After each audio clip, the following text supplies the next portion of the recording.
এই দেখুন বন্ধুরা, সকালবেলার প্রাকৃতিক পরিবেশ। আর এই যে আমার আঙুর গাছ, এই দেখুন শীতের সময় এরকম মরা হয়ে যায়। আর এই যে গরম পড়েছে, এবার পাতা ছাড়ছে, যে কচি কচি পাতা ছাড়ছে। এই দেখুন, এই যে ওই যে দেখুন ভাড়া ভর্তি হয়ে যাবে এবার আঙুর গাছের পাতা। এই যে আঙুর গাছের গোড়া, এই দেখুন এই উঠেছে, একদম ভাড়া ভর্তি হয়ে যাবে, এবার সবুজ হয়ে যাবে। তখন আবার দেখাবো আপনাদের। শীতের সময়টা এরকম থাকে, এবার গরম পড়তে শুরু করবে, ব্যাস ওই আম গাছে ঠেলে উঠবে। এই দেখুন পাতা ছাড়ছে সব, ওই যে আম গাছে সবে আম ধরেছে।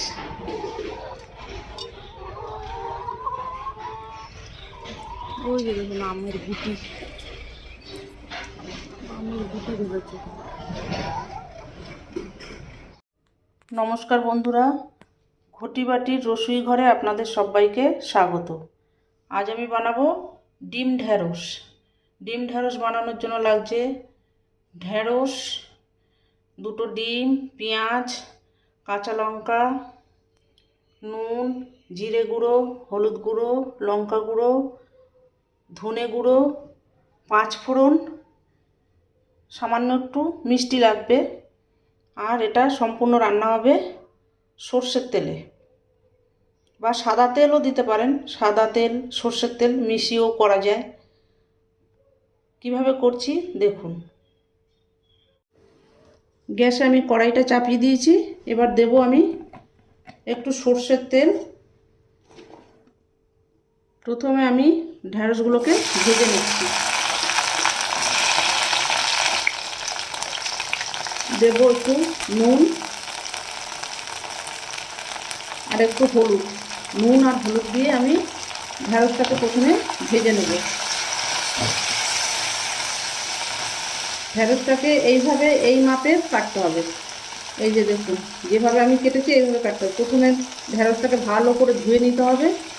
ধুয়ে না নিলে ওই নোদ নোদ হয়ে যায়, ওই জন্য এটাকে ভালো করে প্রথমে জল দিয়ে ধুয়ে নিতে হবে। ধুয়ে নিয়ে তারপরে একটু জলটা ঝরিয়ে নিয়ে তারপরে কাটতে হবে।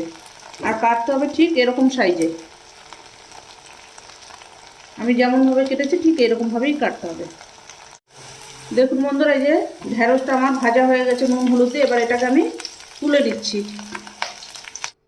এবার বন্ধুরা, এই যে দুটো ডিমটাকে ভেজে এখানে নিতে হবে। ডিমটাকে ফাটিয়ে নিয়ে ভেজে নিতে হবে। একটা দিলাম আর এই একটা, ভুজিয়া করে নিতে হবে ডিমটাকে।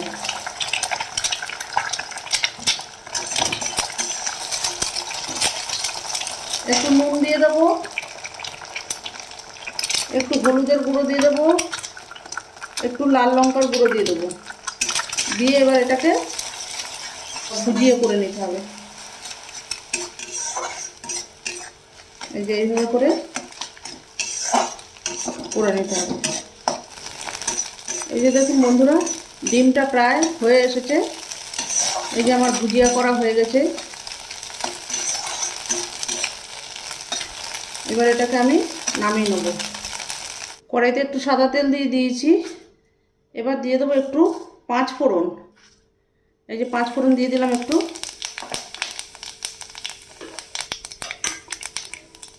দেব একটু পেঁয়াজ। পেঁয়াজের পরিমাণটা একটু বেশি দিতে হবে। আর দিয়ে দেবো কাঁচা লঙ্কা কুচানো। এভাবেও কুচিয়ে দিতে পারেন, গোল গোল করেও কুচিয়ে দিতে পারেন।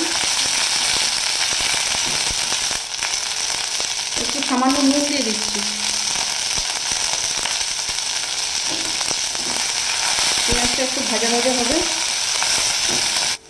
দেখুন বন্ধুরা, এই যে পেঁয়াজটা ভাজা ভাজা হয়ে গেছে। এবার আমি এই যে ডিম আর ঢেঁড়সটাকে ভেজে রেখেছি, এগুলোকে আমি এর সাথে দিয়ে দেবো। পেঁয়াজের সাথে মিশিয়ে দিচ্ছি। এর সাথে মিশিয়ে দিলাম পেঁয়াজ কাঁচা লঙ্কার সাথে ডিম ঢেঁড়স সব মিশিয়ে দিয়েছি। এবার দেব সামান্য একটু হলুদ, দেব একটু সামান্য একটু ঝাল লঙ্কার গুঁড়ো, কাঁচা লঙ্কা দেওয়া আছে, একটু ঝাল লঙ্কার গুঁড়ো দিলাম, দেবো একটু জিরে গুঁড়ো আর একটু ধনে গুঁড়ো। নুন প্রত্যেকটা ভাজায় দেওয়া আছে অল্প অল্প করে। এবার এটাকে ভালো করে মিশিয়ে নিতে হবে। এটা বন্ধুরা রুটি, পরোটা, লুচি খুব ভালো খেতে লাগে। সবসময় একঘেয়ে ভাজা ভালো লাগে না খেতে, তরকারি ভালো লাগে না খেতে। এইভাবে করে রুটি, লুচি, পরোটার সাথে করে খেয়ে দেখবেন, অপূর্ব লাগে খেতে। বন্ধুরা, ভাজায় নুন দেওয়া আছে, ঢ্যাঁড়সে নুন দেওয়া আছে, ডিমে নুন দেওয়া আছে, পেঁয়াজেও দেওয়া আছে। সামান্য একটু নুন দিয়ে দিচ্ছি, একটু কম হয়েছে।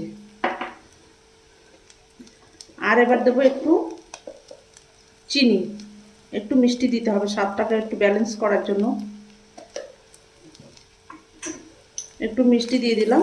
এবার এটাকে এই যে ভালো করে নাড়িয়ে নিতে হবে। নাড়িয়ে আরেকটু ভাজা ভাজা হবে, তারপরে আমি নামিয়ে সার্ভ করে দেবো। এইভাবে করবেন বন্ধুরা, করে একটিবার আপনারা করে খেয়ে আমাকে কমেন্ট করে জানাবেন কেমন হয়েছে খেতে। এতে আপনি নামাবার সময় একটু ধনে পাতাও দিতে পারেন। ধনে পাতা নেই এখন আমার কাছে, বা একটু ধনে, জিরে, শুকনো খোলা ভেজে গুঁড়িয়ে একটু নামাবার আগে দিয়ে দিতে পারেন, খুব ভালো লাগে খেতে। আমি এবার একটু ভাজা মশলা দিয়ে দিচ্ছি। ধনে আর জিরে গুঁড়ো করা আছে শুকনো খোলা ভেজে, সেইটা আমি একটু ছড়িয়ে দিলাম।